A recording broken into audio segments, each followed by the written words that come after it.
Ireland. This lush green island in the North Atlantic has a history of human activity dating back more than 33,000 years. Numerous cultures have called Ireland home, from the early Beaker people to the Celts and the Gaels. And the island has a rich tradition of folklore that is spread throughout the world.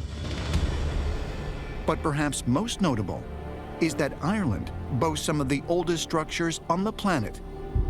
Massive earthen mounds, many of which date back more than 5,000 years.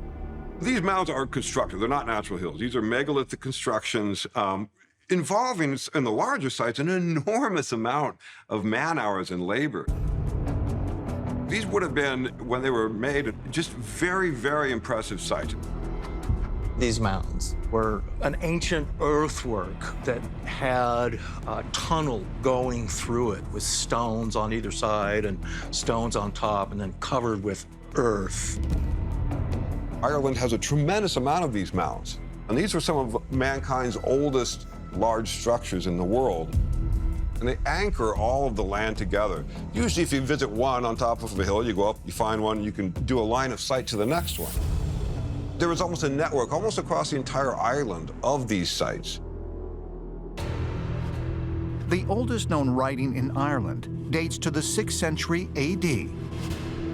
More than 3,000 years after the ancient mounds are believed to have been built.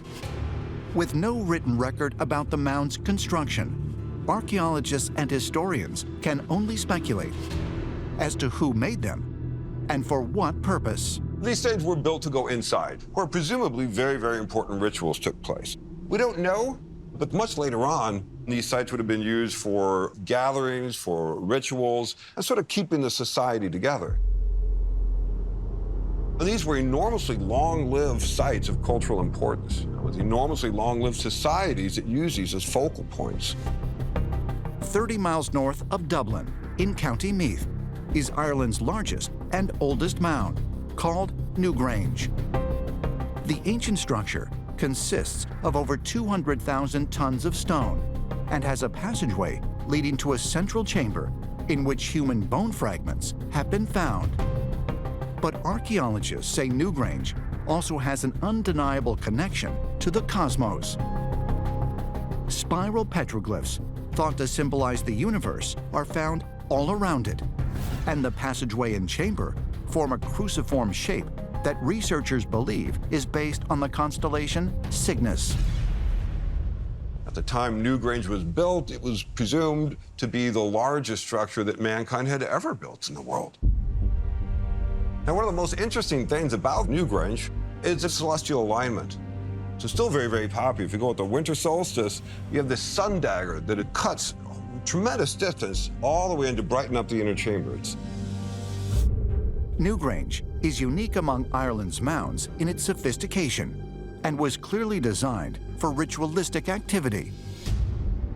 But according to ancient Irish texts, the mounds serve a more profound and mysterious purpose as the dwelling places of otherworldly beings traditionally called the Sidhe. The word Sidhe, it can mean the mounds, and also can mean the otherworld people, the people of the mounds. In Irish tradition, it's bad luck to use the word Sidhe to directly refer to these otherworld people. So there are many different names. We have the English word fairy, folk, also elves. Stories of fairies, elves, and even leprechauns are rooted in the ancient folklore of what the Irish called the Sidhe. But for many Irish people, the Sidhe are not merely mythological figures.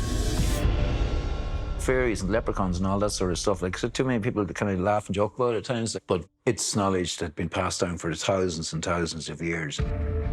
We have the terrestrial world and the subterrestrial world, the human world and the superhuman or other world. These worlds exist in parallel. Occasionally, however, there is communication between the two worlds. The mounds are often referred to as fairy forts, as are stone circles and tree clusters that are considered the property of the Sidhe. This strong cultural belief that these features are the domain of otherworldly beings has kept them intact for thousands of years. And the Irish say that when they are disturbed, bad luck always follows. Sean Quinn was the wealthiest man in Ireland.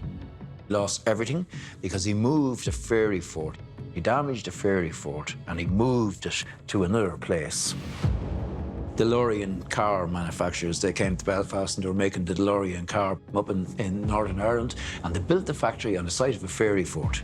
And then it all came crashing down. And the local people would say, well, you know, what do you expect?